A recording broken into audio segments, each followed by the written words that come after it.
Hi කොහොමද ඔයාලට හැමෝම හොඳින් ඉන්නව නේද? ඔන්න ඉතින් අද මම ඔයාලට කියලා දෙන්න යන්නේ ඔයාගේ මූණ පැහැපත් කරන තවත් මැජිකල් ට්‍රීට්මන්ට් එකක් ගැන. මේකට ගොඩාක් ලොකු අමුද්‍රව්‍ය ඕනි වෙන්නේ නැහැ. අමුද්‍රව්‍ය දෙකක් විතරමයි මේකට ඕනි වෙන්නේ.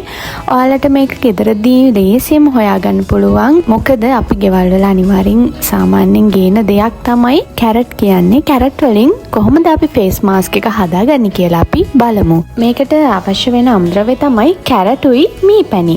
ඉතින් එහෙනම් අපි වැඩි කතා නැතුව යමු මේ අමුද්‍රව්‍ය වල තියෙන වැදගත්කම බලන්න. අපි මුලින්ම කැරට් වල තියෙන වැදගත්කම බලමු. ඔයාලා දන්නවා ඇති කැරට් වල විටමින් A, බීටා කැරොටින් ඉහළ මට්ටමක පවතින නිසා මේ අපේ හමේ සෛල වැඩි දියුණු කරන්න වැදගත් වෙනවා. ඒ වගේම හමට දීප්තියක් ලබා දෙන්න මේක දිනපතා භාවිතා කරොත් සමේ තියෙන අඳුරු බව නැති කරලා පැහැපත් හමක් ලබා දෙන්නත් වැදගත් වෙනවා. ඒ වගේම වයස්ගත වීමේ වැළැක්වීමේ ගුණාංගද මේකේ අඩංගු වෙලා තියෙනවා.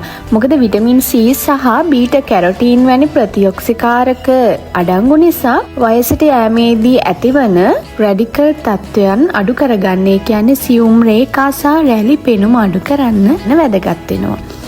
ඒ වගේම සමේ තෙතමනය පවත්වාගෙන යන්න කැරට් වල පොටෑසියම් අඩංගු වන අතර එය සමේ සජලනය පවත්වා ගැනීමට හා හමේ ඇතිවන වියලි බව අඩු කරන්නත් වැදගත් වෙනවා. අපේ හමේ ඇතිවන කුරුලැහැස් සහ කුරුලෑ වලවල් වලට එරෙහිව සටන් කළ මෙහි විටමින් A අඩංගු නිසා සීබම් නිෂ්පාදනය පාලනය කිරීමට, තෙල් ගතිය අඩු කිරීමට සහ කුරුලෑ ඇතිවීම වැළැක්වීමට උපකාරී වෙනවා. කැරට් වල ප්‍රතිබැක්ටීරියා ගුණ ඇති නිසා එමගින් සමේ ඇතිවන සිදුරු පිරිසිදු තබා ගන්න වැදගත් වෙනවා. ඊළඟට අපි බලමු මේ මීපැණි වල තියෙන වැදගත්කම මොනවද කියලා. මීපැණි කියන්නේ ස්වභාවික හියුමෙක්ටන් එකක් කියලා ඔයාලා දන්නවා. හියුමෙක්ටන් එකක් කියලා කියන්නේ වාතයෙන් සමට තෙතමනේ ඇද ගන්න හැකියාව මේ මීපැණි වලට තියෙනවා. ඒ වගේම මීපැණි වල ඇති එන්සයිම සහ ප්‍රතිඔක්සිකාරක මියගිය හමේ සෛල, ඒ කියන්නේ සමේ මියගිය සෛල අඩු කරන්නත්,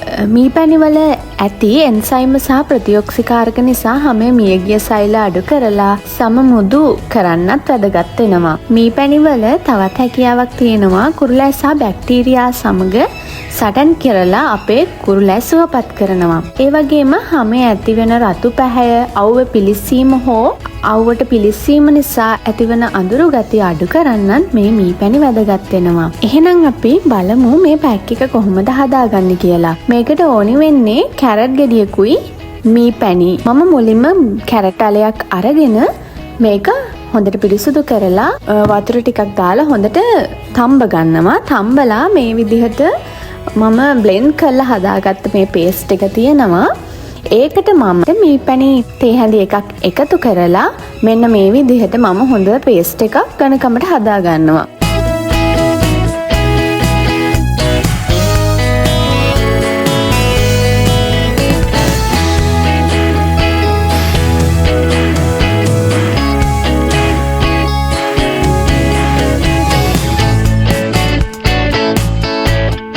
ඊට පස්සේ හොඳින් ක්ලෙන්ස් කරපු මගේ මුහුණේ මෙන්න මේ විදිහට මේ පැක් එක හොඳින් ඇප්ලයි කරනවා. මේක විශේෂයෙන් ඔයාලට කියන්න ඕනි මේක ඔයාලගේ තොල්වල තියෙන අවපැහැයත් අඩු කරන්න වැදගත් වෙනවා. ඒ නිසා ඔයාලගේ මුහුණ විතරක් නෙමෙයි ඔයාලගේ තොල්වලත් මේක ඇප්ලයි කරගන්න පුළුවන්.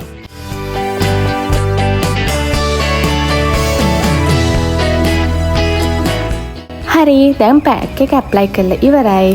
මේක අපි විනාඩි 20ක් වගේ තියලා පිරිසිදු වතුරෙන් සෝදලා දාන්න ඕනි.